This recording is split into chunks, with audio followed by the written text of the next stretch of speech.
वरती त्याचं आगमन 2000 वर्षापूर्वी झालं आणि त्याच्या आगमनासंबंधानं आम्हा प्रत्येकाला जाणून घेणं अतिशय गरजेचं आहे. तो का आला, त्याच्या येण्याचे उद्देश ज्या दिवशी आमच्या लक्षामध्ये येतील त्या दिवसापासून ख्रिस्ताचं या पृथ्वी तलावरचं आगमन देवाच्या दृष्टिकोनातनं सार्थक होणार आहे. मी पुन्हा तुम्हाला सांगतो, नाताळ सणासाठी नाही. नाताळ हा एक आम्हाला आनंद देणारा क्षण जरी असला,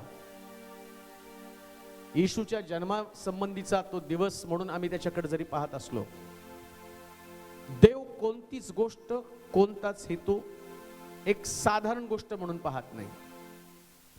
प्रत्येक गोष्टीकडे त्याच्याकडे योजना आहे, त्याच्याकडे प्लॅन्स आहेत, कल्पना आहेत आणि त्या प्लॅन प्रमाणे मनुष्यामध्ये बदल व्हावा, परिवर्तन व्हावा, हे देवाची प्रत्येकाकडनं अपेक्षा आहे. आणि काल आम्ही पाहिलं, हरवलेले शोधण्यासाठी देवाचा पुत्र या जगामध्ये आला. लुकाच्या शुभवर्तमानाच्या 19व्या अध्यायाच्या 10व्या वचनामध्ये तो म्हणतो मनुष्याचा पुत्र हरवलेले शोधण्यासाठी आला. जे हरवलेले जगामध्ये, हरवलेले परिवारामध्ये, हरवलेले आपल्या स्वप्नांमध्ये, हरवलेले आहेत काहीतरी मिळवण्यासाठी. आणि देव त्याला शोधून उपासना करण्यासाठी शिकवत आहे. त्याला असं वाटतं ते हरवलेले शोधावे आणि उपासना त्यांना शिकवावे.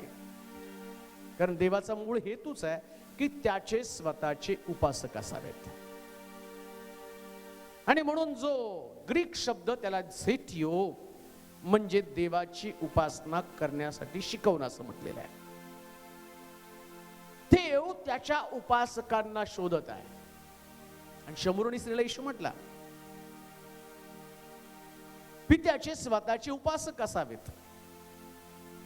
आणि म्हणून हिब्री भाषेमधला जो शब्द आहे ना, झॅकॅक, त्याला म्हटलं खटपट करून मिळ, एक्स्ट्रॅक्ट त्याला इंग्लिशमध्ये त्याचं ट्रान्सलेशन आहे. आणि एक्स्ट्रॅक्ट या शब्दाचा अर्थ आहे खटपट करून कष्टानं मिळवणं. आणि कष्टानंच येशूनं एकेकाला मिळवलेलं आहे. मेहनत घेतलेली त्याच्यावरती. त्याच्या लोकांना शोधण्यासाठी तो जखमी झालेला आहे. त्याच्या लोकांना शोधण्यासाठी तो घायाळ झालेला आहे. त्याला लोकांना मिळवण्यासाठी रात्र प्रार्थना करावी लागलेली आहे. घरामध्ये तो थांबला नाही, विश्रांती त्याने घेतली नाही. कष्ट त्याची जीवनशैली बनलेली होती.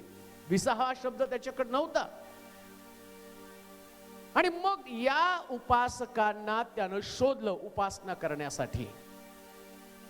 पण उपासक कसे असावेत, उपासना कशा पद्धतीने करावी, याच शब्दाचं सार त्या झॅकॅक शब्दामध्ये, झाकाक हा शब्द आहे ना त्याच्यामध्ये ठेवलेला आहे. आणि त्याने म्हटलेलं आहे क्लॅरिफाय करण्यासाठी तो आलेला आहे.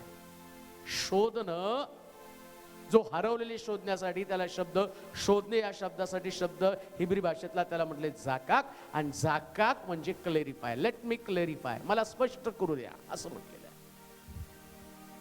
काय स्पष्ट करू द्या?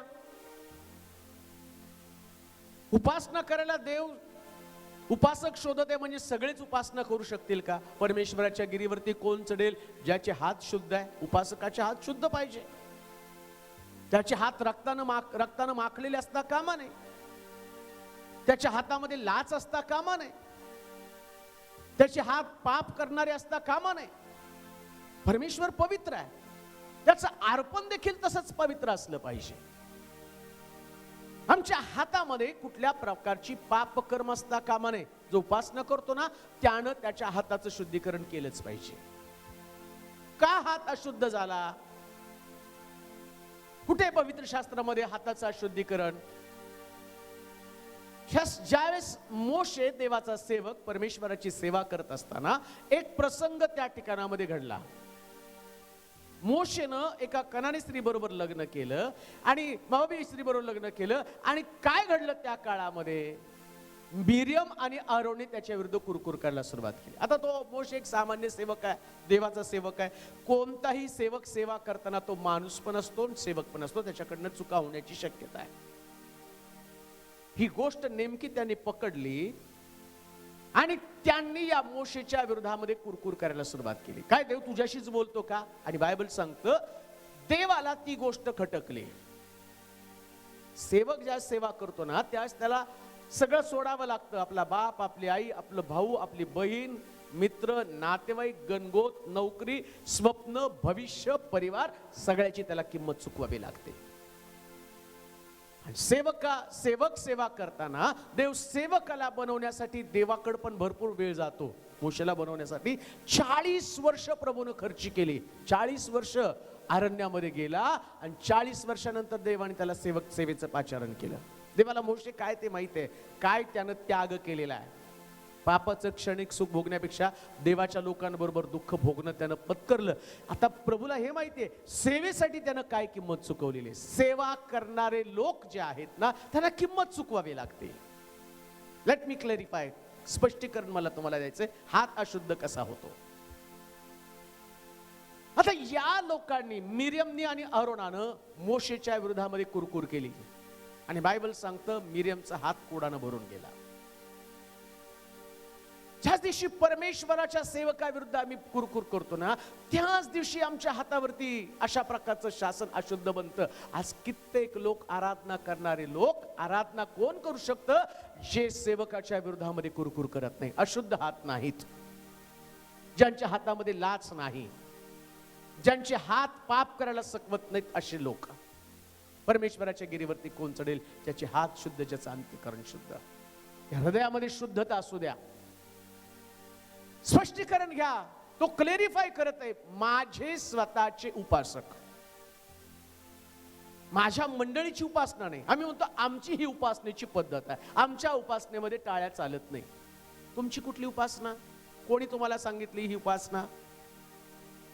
स्तोत्रामध्ये सांगितलं टाळ्या वाजून त्याची स्तुती करा, दशतंतू वाद्य वाजून त्याची स्तुती करा, उच्च स्वरानं त्याची स्तुती करा, झांजा, वीणा, सतार, बासरी वाजवून त्याची स्तवन करा, खणखणणाऱ्या टाळ झणझणणाऱ्या झांजा वाजवून त्याची स्तुती करा, परमेश्वराची स्तुती करा, राष्ट्रामध्ये त्याची स्तुती करा, भक्तांमध्ये मंडळीमध्ये त्याची स्तुती करा. मग उपासना कुणाची? क्लॅरिफाय तो करतो, उपासना देवाची, आणि देवाची उपासनेची पद्धत ठरलेली आहे. म्हणून लक्षात ठेवा, तो अशा उपासकांना शोधत आहे जे त्याची उपासना करत आहे. मग ती उपासना लोकांना मान्य नसेलही. आम्ही पाहतो की प्रभू येशू ख्रिस्त ज्यावेळेस त्यांनी यरुशलेममध्ये प्रवेश केला, वधस्तंभी जाण्याच्या अगोदर गाढवीच्या शिंगरावरती तो बसलेला असताना येशूला पाहिल्यावरती लहान थोर त्याचा जयघोष करू लागले. प्रभूच्या नावाने येणारा राजा धन्यवादित असो, ऊर्ध्वलोकी देवाला होसाना, हे जय जयकाराचे शब्द शास्त्री आणि पुरुषाच्या कानावरती पडल्याबरोबर शास्त्री आणि पुरुष काय म्हणत आहे? प्रभूजी या लोकांना गप्प करा. मुळामध्ये उपासना कोणाला आवडत नाही? ज्या लोकांना स्वतःची उपासना करून घ्यायची सवय, ते लोकांना देवाची खरी उपासना आवडत नाहीये. आजपर्यंत या लोकांचा जय जयकार केलेला या लोकांना चालत होता, पण देवाचा जय जयकार करायला त्यांना आवडत नव्हतं. आणि महेश म्हटला, तुम्ही गप्प बसला तर धोंडे ओरडतील, कान देव नाही का?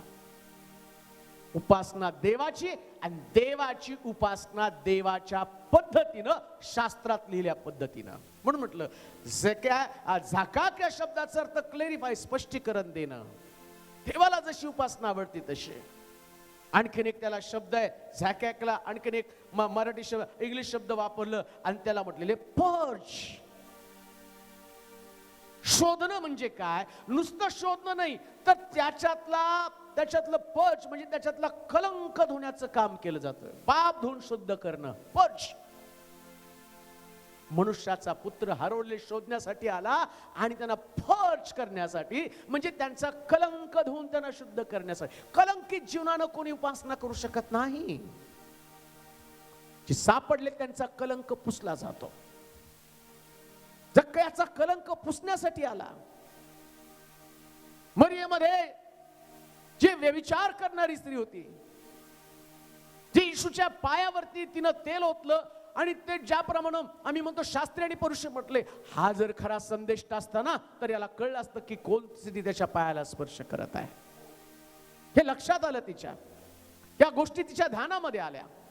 आणि अशा परिस्थितीमध्ये आम्ही पाहतो की परमेश्वरानं ज्या गोष्टी त्या ठिकाणामध्ये केल्या त्याही गोष्टी आमच्या लक्षामध्ये येणं गरजेचं आहे, त्याही गोष्टी आम्ही स्वीकारणं गरजेचं आहे. कुठला कलंक, कुठले दोष आमच्यामध्ये असता कामा नये. दोषमुक्त जीवन जगावं, आमच्यामधले दोष नाहीसे व्हावे, आमच्यामधलं पाप निघून जावं, आमच्यामधलं सगळी कमतरता निघून जावं, याच हेतून देवाच्या पुत्राचं या पृथ्वी तलावरचं आगमन आहे. देवाच्या पुत्राचं पृथ्वी तलावरचं आगमन स्वीकारत असताना आमच्यामध्ये असा कोणता कलंक, असं कोणतं पाप राहता कामा नये की ज्याच्यामुळं या कलंकित जीवनाच्या द्वारे देवाचं गौरवाला बाधा येणार आहे, देवाचं गौरव निघून जाणार आहे. आम्ही देवाच्या गौरवाचे पात्र, देवासारखे परमेश्वरानं ज्या पद्धतीनं, ज्या योजनेनं आम्हाला घडवायचं ठरवलं त्याच योजनेनं आम्हाला घडवत असताना आमच्यातला कलंक पुसलं जाणं गरजेचं आहे. तिथे असं म्हटलं, शुद्ध जीवन जगणं, पाप धुवून शुद्ध करणं. परंतु आम्ही बऱ्याच ठिकाणी पाहतो, नाताळ तर करत आहे पण कलंकित जीवनानं, मी बऱ्याच वेळा त्या ठिकाणामध्ये सांगितलं, कित्येक लोक नाताळ दारू पिऊन साजरा करत आहे आणि शास्त्रामध्ये लिहिलं दारूबाज व्यक्तीला स्वर्गाच्या राज्यामध्ये प्रवेश नाही. मग कशा पद्धतीने आम्ही जीवन जगणार आहे, कशा पद्धतीने नाताळ करणार आहे? अशुद्ध जीवन तर देवाला पसंत नाही. तुझं शरीर जिवंत देवाचं मंदिर आहे, देवाचा आत्मा त्यात वास करतोय, तुला ठाऊक नाही का? मग कलंकित जीवन कसं असणार आहे? नाताळ करायचा तर कलंकित जीवन पुसून टाकलं पाहिजे. जीवन कलंकित असेल, त्या व्यभिचारी स्त्रीनं, जसं आम्ही पाहतो की शमूरणातल्या त्या स्त्रीनं तिच्या पतीपासून ती अलिप्त झाली, त्या पुरुषापासून ती अलिप्त झाली, जक्कय लाचेपासून अलिप्त झाला, कुभांडानं घेतलं चौपट परत करतो, अर्धद्रव्य गरिबाला देऊन टाकतो. हे सगळं त्यानं समजावून सांगितलं. त्याला ठाऊक आहे की जर ख्रिस्त माझ्याकडे आला ना, कलंकित जीवन मला जगता येणार नाही. ख्रिस्त जर माझ्याकडे आला ना, तर माझ्यामध्ये या प्रकारचं पाप कधीच राहणार नाही. पाप घेऊन कोणी सुद्धा नाताळ साजरा करू शकत नाही. प्रियांनो, बायबल सांगतं, मनुष्याचा पुत्र हरवलेले शोधण्यासाठी आला, ज्याला त्यानं शोधलं ना त्या सगळ्याला त्यानं दुरुस्त करण्याचं काम केलेलं आहे, रिपेअर केलेलं आहे. तसंच ठेवलं नाही. प्रभू येशू ख्रिस्त पुनरुत्थित झाला आणि येशू ख्रिस्त मेल्यानंतर आम्ही पाहतो की पेत्र, याकोब, योहान, येशूचे जे शिष्य आहेत, आणि येशूचे शिष्य पुन्हा एकदा मासे धरण्यासाठी निघून गेले आणि ख्रिस्तानं ते पाहिलं. यांचे नाव त्यांनी समुद्रामध्ये घेऊन चाललेले असताना येशू त्यांच्याकडे आला आणि येशू त्या नावेमध्ये आल्यानंतर आम्ही पाहतो की, आणि त्यानं सांगितलं इकडे जाळं टाका. त्याला मासे सापडले. मासे सापडल्यावर त्यानं प्रभूकडे पाहिलं आणि त्याला कळलं की येशू आहे. आणि त्याने असं लिहिलं की पेत्र त्यानं समुद्रामध्ये उडी मारली, पाण्यामध्ये उडी मारली, कारण तो नग्न होता, आपली वस्त्र काढून त्यानं डोक्याला बांधलेली होती. पण येशू आल्यावर त्याला कळलं, येशू समोर नग्नता चालत नाही. येशूनं त्याच्यातलं कमतरता सांगितली होती की प्रभू समोर येताना तुम्हाला शुद्ध जीवन जगावं लागेल, चांगलं जीवन जगावं लागेल. आणि आता प्रॉब्लेम असा की पेत्र प्रभू समोर नग्न उभं राहू शकत नव्हता. त्यानं डोक्याचं काढलं आणि पुन्हा कमरेला तो अंगरखा लावला, झाकलं स्वतःला, आणि मग प्रभूकडे येऊन तो म्हणतो, प्रभूजी मी पापी, माझ्यापासून दूर जा. पाप जर समजत नाही आणि नाताळ जर आम्ही तसाच करत आहोत तर लक्षात घ्या, असला नाताळ प्रभूला कधीच पसंत नाही. देव पवित्र, देव शुद्ध, आणि शुद्धतेचीच उपासना प्रभूला चालते. म्हणून म्हटलं, उपासना आणि शुद्धता या दोघांची एकमेकाशी सांगड आहे. उपासना करताना विचार शुद्ध पाहिजे, उपासना करताना हृदय शुद्ध पाहिजे, उपासना करताना जीवन स्वच्छ पाहिजे, उपासना करताना चरित्र स्वच्छ पाहिजे. उपासक म्हणून प्रभू आम्हाला शोधत असताना तो क्लेरिफाय आम्हाला करत आहे आणि तो सांगतो, फर्ज म्हणजे कलंक धुवून टाकणं. एकदा का प्रभूच्या जवळ गेलं की कलंक धुतला जातो. मरियेचा कलंक धुतला गेला. रडत होती प्रभूच्या चरणाजवळ अश्रू टाकून. लोक तिला नावं ठेवत होते. येशू तिला म्हटला, लोकांना त्याने सांगितलं, हिच्या वाटेला जाऊ नका, हे जे करती ती माझ्या उत्तर कार्यासाठी करते. तो म्हटलं, जिथं जिथं माझं नाव जाईल तिथं माझ्या नावाबरोबर तिचं नाव पण जोडलं जाईल. तिच्याविषयी लोक विचार करतील. आलाबस्त्र कुपी तिने माझ्या चरणाजवळ फोडली ना, हे एक अलौकिक कार्य माझ्या मरणासाठी केलेलं तिने ते कार्य आहे. तिला नेमकं माहिती आहे की माझ्या प्रभूसाठी मला काय करायला पाहिजे, तिने ओळखलेलं आहे. शिमोना, तो म्हणतो, मी तुझ्या घरामध्ये आलो तू साधं मला पाय धुण्यासाठी पाणी पण दिलं नाही. एक पद्धत आहे, गुरु आल्यावर गुरुला पाय धुण्यासाठी पाणी द्यायला पाहिजे, पण ती पद्धत तू पाळली नाहीस. तू चुकलेला आहेस. पण या हिने जर नक्की ओळखलेला माहितीये प्रभू घरामध्ये आल्यावर आणि त्याचे पाय धुवायला पाहिजे. अरे हिनं तर माझ्या तिच्या अश्रूने माझे पाय धुतलेले आहेत. प्रभूनं तिचं पश्चाताप, तिची चरण धुण्याची प्रक्रिया पाहून तो म्हटला हिचं नाव माझ्या बरोबर जोडलं जाईल. तिचा कलंकच त्यानं पुसून टाकला. प्रियांनो, त्या स्त्रीनं आतापर्यंत चुकीच्या गोष्टी केल्या होत्या. व्यभिचारी स्त्री म्हणून तिच्याकडे पाहिलं जात होतं. धार्मिक लोक तिच्या संबंधानं वाईट बोलत होते, परंतु आता मात्र तसं नाही. तुमचा कलंक पुसण्यासाठी तो या पृथ्वी तलावरती आलेला आहे. कलंकित जीवन जगू नका. कलंकित जीवन जगू नका. आज लोक आमच्याविषयी काय विचार करतात ते महत्वाचं आहे. कधी कधी आम्ही देवाच्या मंदिरात उपासनेसाठी जातो, काय आम्ही कधी कुणाला अडखण तर ठरत नाही ना. प्रभूची उपासना करताना, वेदीवरती चढताना माझ्या उपासनेमुळे कोण अडखळलं तर जात नाही ना. कोणाला उपासना करण्यासाठी अडचण तर निर्माण होत नाही ना. माझ्याकडे पाहून लोक असं म्हणतात का खरोखर हे उपासनेसाठी लोक आहेत, लायक लोक आहेत का, ते असा विचार करतात. असला व्यक्ती उपासना करू शकतो का? माझ्याकडे काय घडलेलं आहे? असला हा शब्द तुमच्यासाठी कधीच योग्य नाही प्रियानो. जे प्रभूला आवडतं, जे प्रभूला पसंत आहे, जी अपेक्षा शास्त्रामध्ये त्यानं प्रगट केलेली आहे, शुद्धतेची उपासना, पवित्रतेची उपासना, त्याच्यासाठी आम्हाला शुद्ध व्हावंच लागेल. म्हणून आणखीन एक शब्द त्याला म्हटले प्युरिफाय. झाकाक म्हणजे प्युरिफाय. तो आमच्यामध्ये प्रोसेस निर्माण करतो, आम्हाला प्युरिफाय करण्याची प्रोसेस करतो प्रियानो. दावीद उत्तम उपासक आहे, पण आहे त्याची उपासना देवानं स्वीकारली नाही. तो उपासना करतो म्हणून देवानं त्याचे सगळे गुन्हे, त्याच्या चुका पोटात घातल्या हे पण नाहीये. जिथं चुकला तिथं देवानं त्याला शासन केलं, देवानं त्याच्यातले दोष दाखवलेले आहेत. नुसतं त्या व्यक्तीची स्त्री त्यानं पसंत पडली म्हणून घरामध्ये आणून ठेवली. संदेश त्याला देवानं त्याच्या घरामध्ये पाठवलं आणि त्याला म्हटलं की एक मनुष्याने तुझ्या राज्यामध्ये गुन्हा केलेला. काय गुन्हा केला? त्याच्याकडे 100 मेंढर असताना त्यानं दुसऱ्याचं एक मेंढरू चोरून आणलं. कोण आहे तो व्यक्ती? मला कळू दे, हे चुकीची गोष्ट आहे. अरे दाविदा, तो व्यक्ती तर तूच आहे. देवानं तुला एवढ्या पत्न्या दिल्या असताना परत एकदा तू तुझ्या सैनिकाची पत्नी आपल्या घरामध्ये आणून ठेवलीस का? एवढंच नाही, त्याच्यासाठी, त्या उरियाहितीसाठी, तुझ्या त्या स्त्रीसाठी, त्या सैनिकाचं पण तू कत्तल केली, खून पण केला, व्यभिचार पण केला आणि खून पण केला. मग काय उपासना करतो म्हणून देवाने त्याला तसं सोडून दिलं का? पाप दाखवलं. दाविदा, तलवार तुझं घर कधी सोडणार नाहीये. मंदिर बांधायच्या वेळेस तो म्हटला प्रभू मला तुझं मंदिर बांधू दे. तो म्हटला नाही दाविदा, आता तुझ्याकडनं मी माझं मंदिर बांधून घेणार नाही, पण तुझ्या पुत्राच्या द्वारे. तुझ्याकडनं बांधण्याच्या ऐवजी मी तुझ्या मुलाकडनं माझं मंदिर बांधून घेईल, पण तुझ्याकडनं माझं मंदिर बांधून घेणार नाही. देव कोणाला शोधत आहे? कोण उपासना करू शकतं? कोणाला शोधण्यासाठी जगामध्ये तो आलेला आहे? ज्या लोकांकडे कदाचित विद्वत्ता, गुणवत्ता नसेल, वाजवता येत नसेल, गाता येत नसेल, कंठ नसेल, परंतु परमेश्वर त्यांना शोधणार आहे. ज्यांच्याकडे शुद्धता आहे, ज्यांच्याकडे पवित्रता आहे. पवित्र शुद्धतेचे लोक त्यांना प्युरिफाय करून, त्यांच्यामधलं नको असलेल्या गोष्टी काढून हेव त्यांना वापरणारे आहे तसं वापरण्याची अपेक्षा करू नका. किती टॅलेंट्स तुमच्याकडे ते महत्वाचं नाहीये. आणि देवाला वापरायचं असलं तर जगामध्ये किती मोठे म्युझिशियन आहेत, संगीतकार आहेत. देव कोणालाही वापरेल.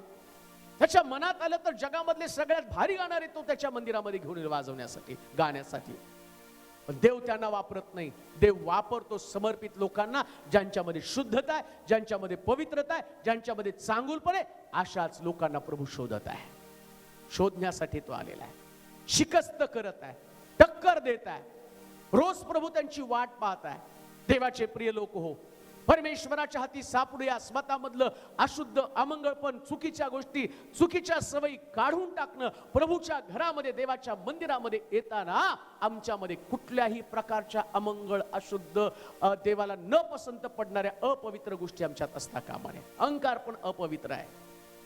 अहंकार असेल काढून टाका, मी पण असेल, न ऐकण्याची वृत्ती असेल, माझीच इच्छा, माझं हेतू पूर्ण व्हायला तुम्ही उपासनेसाठी लायक नाही. देव तुम्हाला शोधण्यासाठी आलेला नाहीये. नाताळ करण्याच्या अगोदर स्वतःला तोडलं पाहिजे, स्वतःतला अहंकार तोडला पाहिजे. नम्रता, लीनता, शुद्धता माझ्यामध्ये आलीच पाहिजे.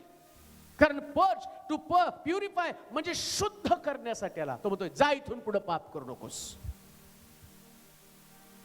विचार करणाऱ्या स्त्रीला ज्यावेळेस पकडलं ना, दगडमार करण्यापासून तिची सुटका केली, त्याला पहिला शब्द काय, इथून पुढे पाप करू नको. तुला कोणी तुला दंड दिला नाही, मी पण दंड देत नाही.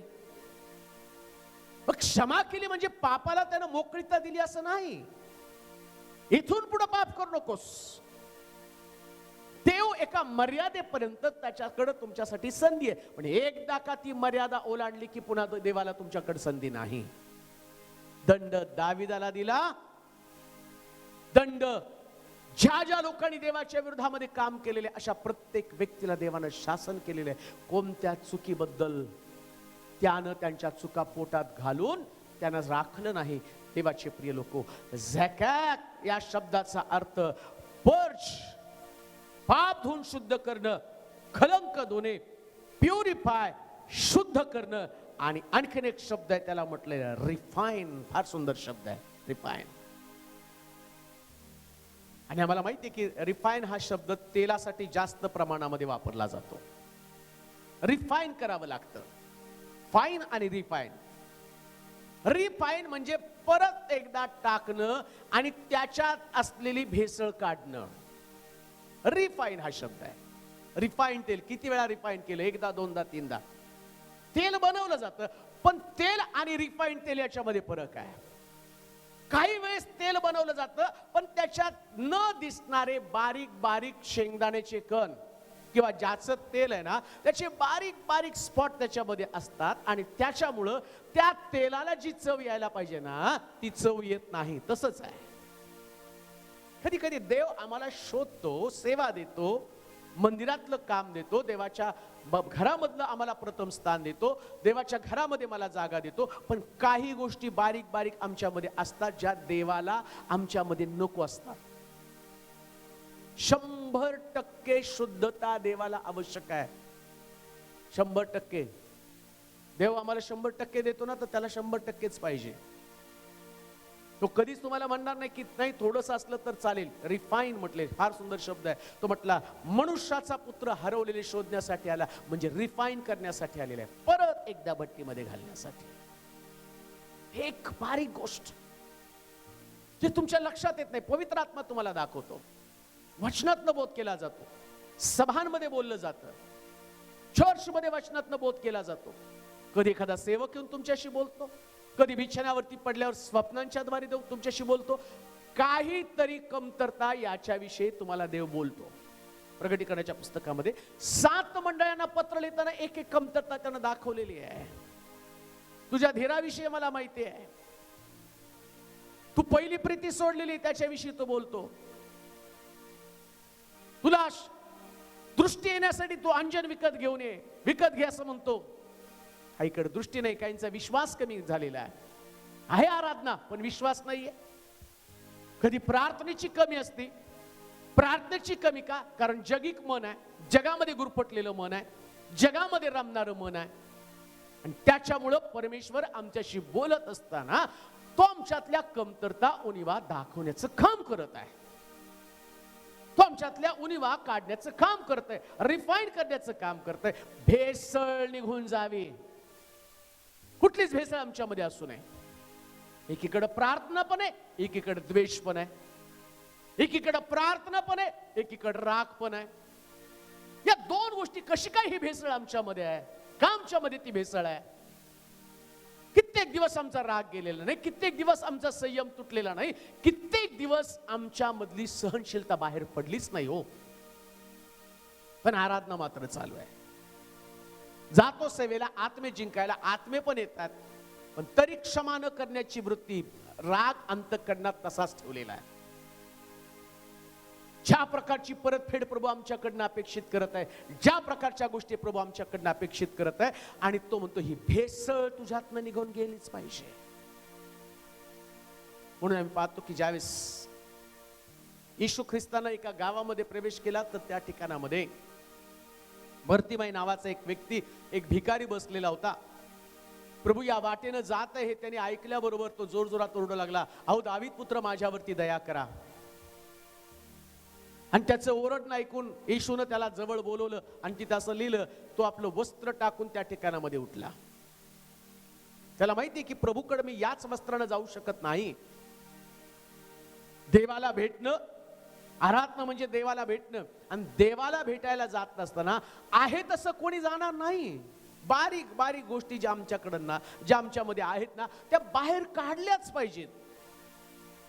लक्षात घ्या, देवाचं घर हे आम्हाला पवित्र आणि शुद्ध करण्यासाठी, प्रत्येक वचन आमच्या जीवनामध्ये आम्हाला प्युरिफाय करण्यासाठी, रिफाईन करण्यासाठी, आमच्यामध्ये 100% शुद्धता आणण्यासाठी आहे. आणि म्हणून तो वस्त्र टाकून त्याच ठिकाणात प्रभूकडे गेलेला आहे. त्याला ठाऊक आहे, घाणेरडी वस्त्र मला घेऊन जाता येणार नाहीये.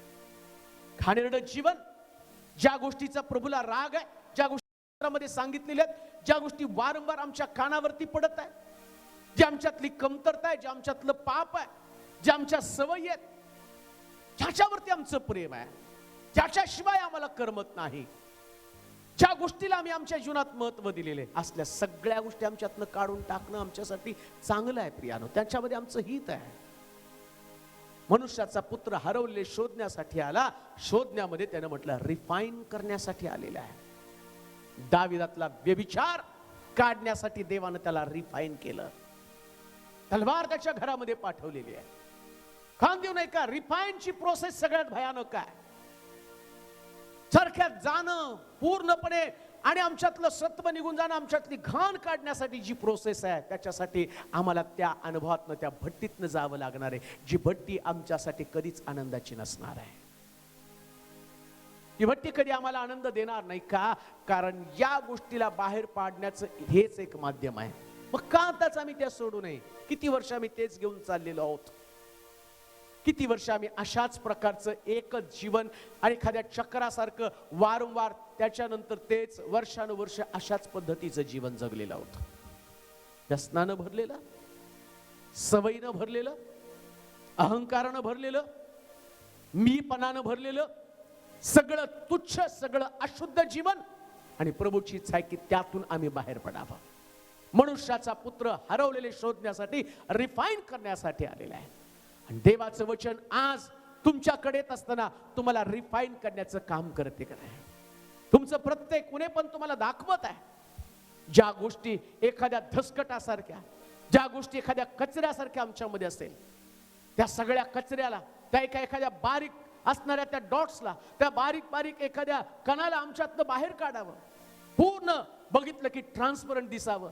रिफाईनचं आणि सगळ्यात उत्तम उदाहरण, जे रिफाईन झालेले, जे शुद्ध झालेले, त्याला पारदर्शक असतं, त्याला सहज पलीकडे न पाहता येतं प्रियानो. असं जीवन जगा, असं शुद्ध बना. एक ज्यास प्रभू तुमच्याकडनं पाहिल, प्रतिबिंब त्याचं त्याच्यामध्ये स्वतः दिसलं पाहिजे. तुमच्यात ख्रिस्तच दिसला पाहिजे.